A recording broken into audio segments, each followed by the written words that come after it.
In the late 1960s, a group of people in Britain made a very logical, very calculated decision. They were terrified of nuclear war. The Cold War was heating up. The rhetoric between the U.S. and the Soviet Union was reaching a fever pitch, and they wanted out. So they looked at a map. They wanted to find the one place on Earth that was safe. They studied wind patterns. They studied geopolitics. And they found a group of islands so remote, so irrelevant, and so far south that even if the entire northern hemisphere was incinerated in a nuclear winter, the jet stream would protect them from the fallout. They moved to the Falkland Islands. They moved to the middle of nowhere to escape the war, and in 1982, they woke up one morning to find Argentine commandos in their gardens and the British Royal Navy shelling their hills.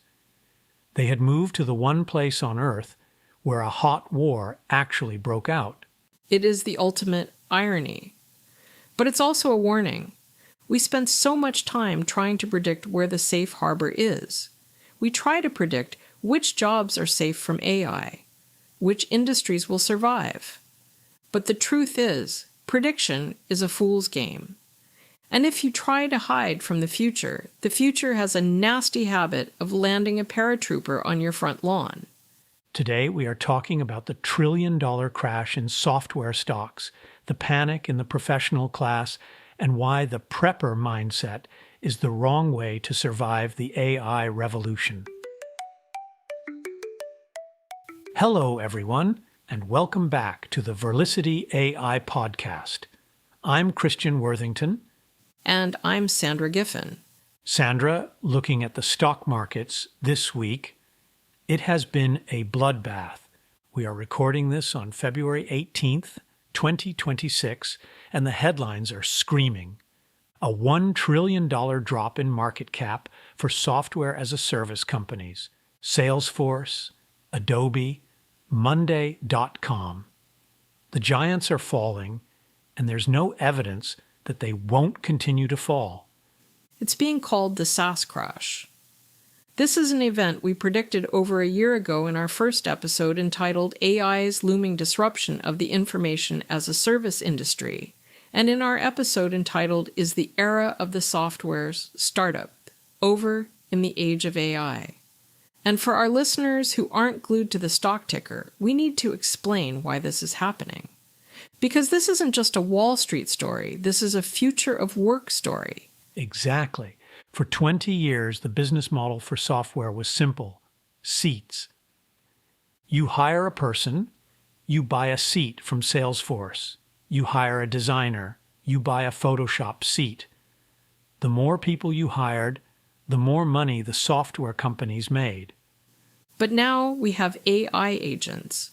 We have Claude Cowork, an open AI operator. And suddenly, companies are realizing, wait a minute, if I have an AI agent that can do the work of 3 junior analysts, I don't need 3 Salesforce licenses. I need one for the AI. And in some cases, companies are bypassing the SaaS products and just using AI. It's called seat compression.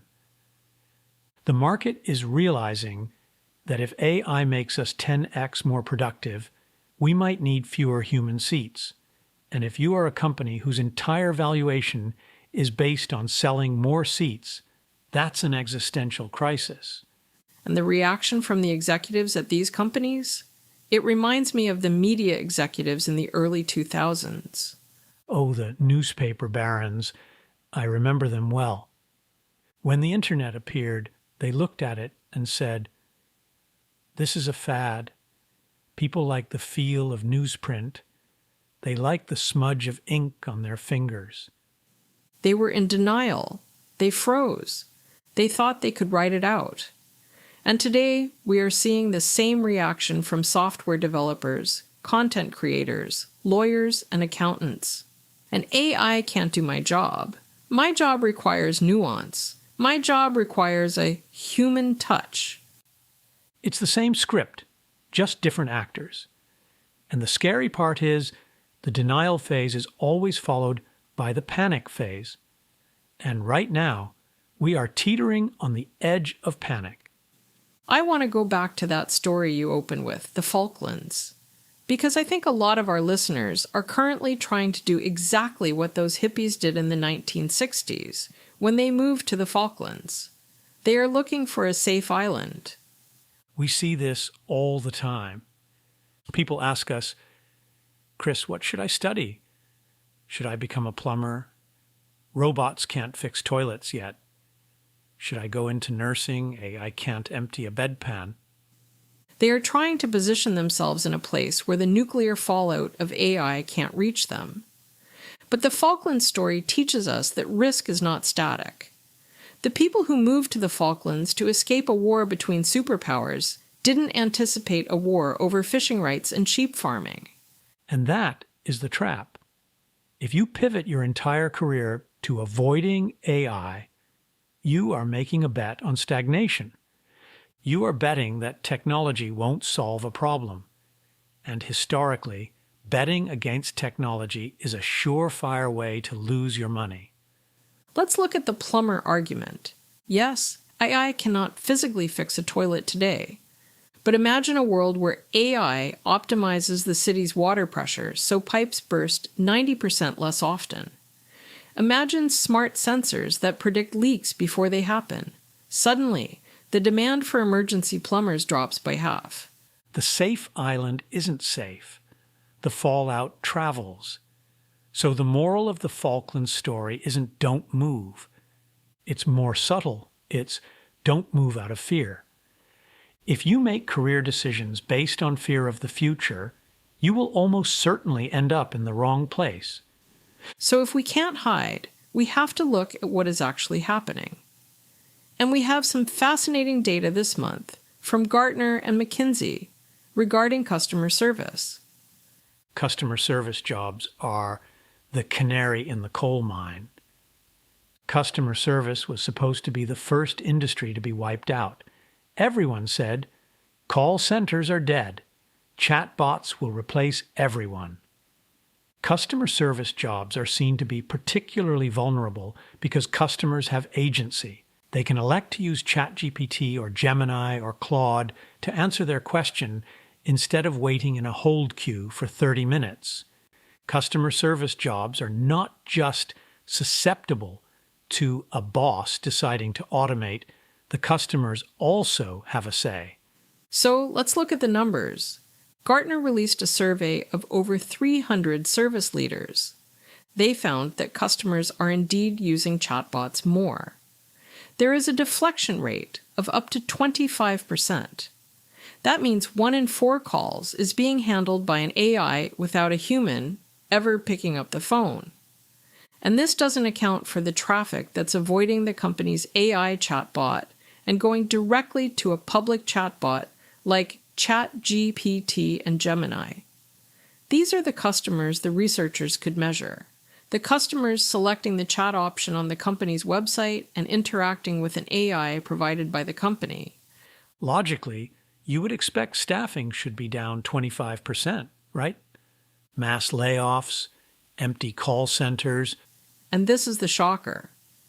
55% of organizations reported stable staffing levels. They aren't firing people.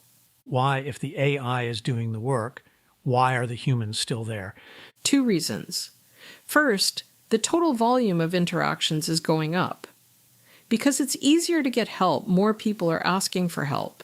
In the old days, you wouldn't bother calling about a $5 glitch because the hold time was 30 minutes. Now you ask the chatbot. Help is like any other good or service in an economy. It responds to the law of supply and demand. The availability of help, the supply, goes up. Because AI makes it easier to help people, the demand for help goes up.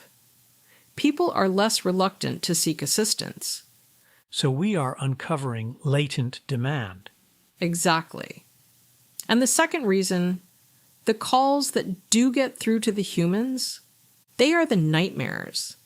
They are the complex, emotional, messy problems that the AI couldn't solve. So the human agents aren't just reading scripts anymore. They are doing high-level problem solving.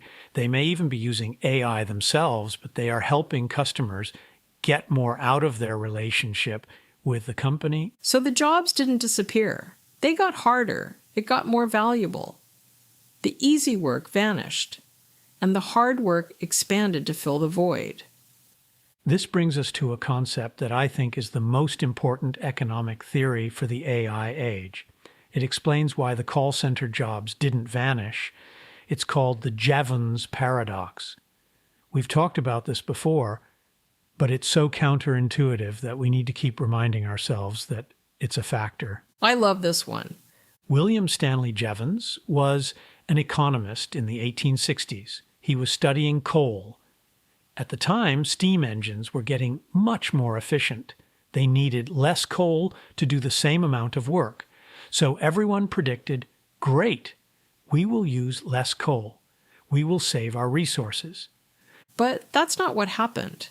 Coal consumption skyrocketed.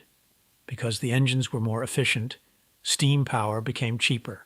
Because it was cheaper, people started using steam engines for everything. They put them in ships, in factories, in trains. The efficiency led to an explosion in demand. And we are seeing the Jevons paradox of intelligence right now. If AI makes coding cheaper, do we need fewer coders? No. We will write more software. We will put software in places where it was previously too expensive to put it. Right? In the past, you wouldn't write a custom app for your local book club. Too expensive. With AI, you might. You wouldn't hire a lawyer to fight a $50 parking ticket. Too expensive.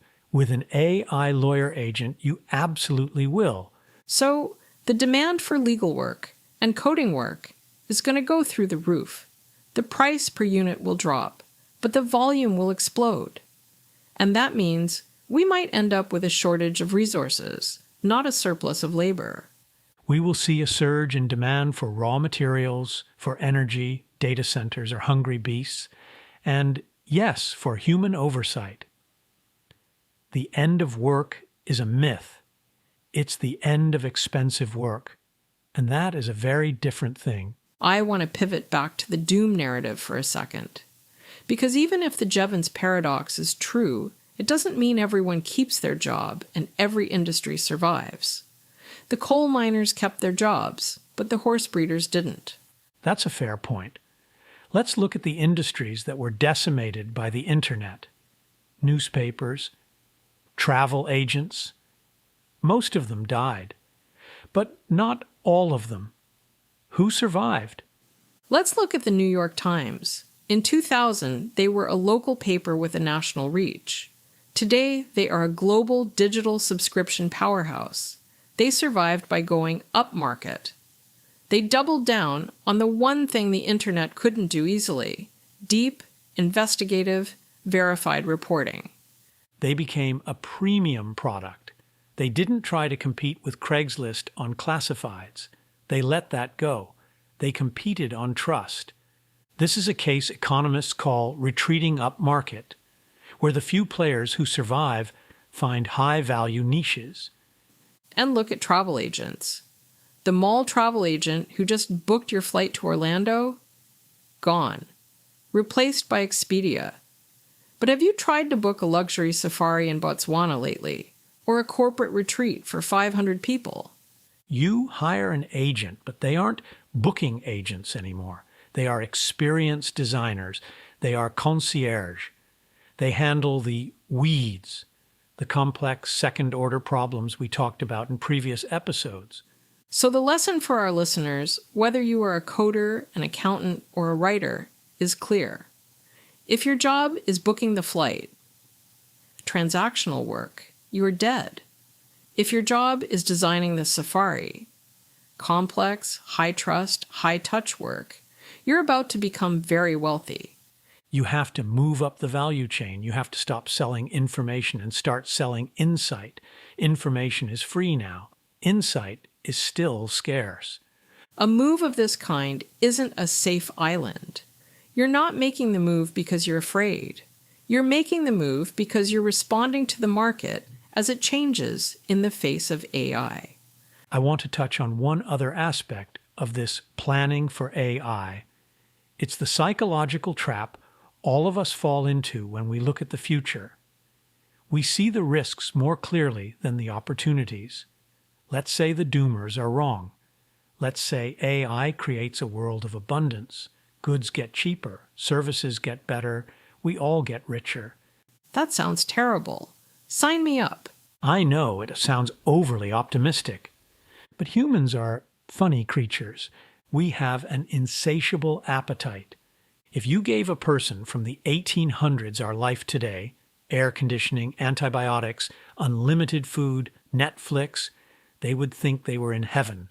They would think we must be the happiest people in history. And yet, we are anxious, depressed, and doom-scrolling. Exactly. Humans rapidly normalize abundance. Economists call this the hedonic treadmill. So even if AI solves all our material problems, we will invent new problems. We will worry about purpose. We will worry about status. So, from a career perspective, this is actually an opportunity. New industries will spring up just to manage our boredom, our anxiety, and our need for meaning. The human connection industry is going to be massive. Coaching, therapy, community building, personalized art. If AI makes the stuff cheap, the human becomes the luxury. We discussed wabi-sabi in the Christmas episode. The perfection of the machine makes the imperfection of the human valuable. So planning for AI means betting on your humanity, not trying to out-robot the robot. So how does this fit in with the SaaS crash we introduced at the beginning of this episode? The SaaS industry is clearly an example of a business model that will change. We can expect most SaaS services will either become commoditized, and the cost of these services will drop to near zero.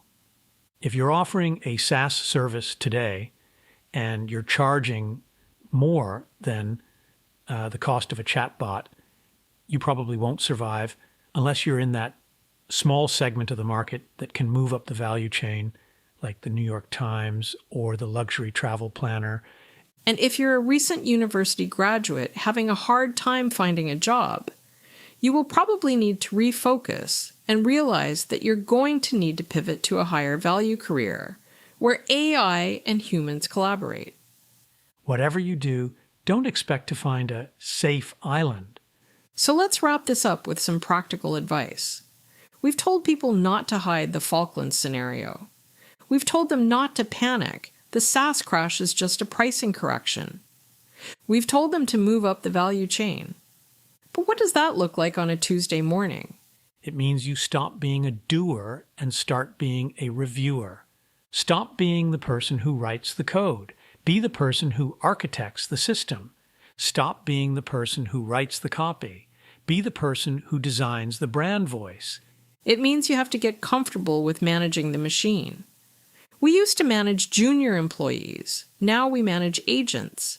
And honestly, agents are harder to manage. They are literal-minded. They are tone-deaf. They need you to make them human. So the skill to learn right now isn't just prompt engineering. That's a low-level skill. The skill is system thinking. Understanding how the pieces fit together. Because the AI can build the brick, but it still doesn't know how to build the cathedral. And don't look for the safe industry. Look for the hard problems. Seek out friction. Look for the demand that's certain to grow as labor costs drop. Don't run to the Falklands. Run to the front lines. As we wrap up, I want to leave you with a provocative thought. Most people are terrified that AI is going to fire them. But what if AI is actually trying to promote you? This is a common refrain in our podcast, and it's a nice way to frame it. AI is taking the grunt work, the data entry, the scheduling, the basic coding, off your plate. The stuff we complain about. It's saying, here, let me do the boring stuff. You go do the interesting stuff. The very real possibility exists that anyone worrying about AI taking their job may be shocked that it leads to a promotion, to more work. But you have to be willing to take the promotion. You have to be willing to step up, to change and refocus. If you insist on holding on to the grunt work because it feels safe, you will be replaced. But if you accept the promotion, if you become the architect, then this is the most exciting time in history to be alive. The stock market will crash. The pundits will scream. But the future belongs to the people who stand up to the challenge and build. Thank you for listening. And please remember to subscribe and share this episode with a friend. You can find us on all the popular podcast platforms and on YouTube. I'm Christian Worthington. And I'm Sandra Giffen. Stay brave, and please don't hide on an island, and we'll see you next time.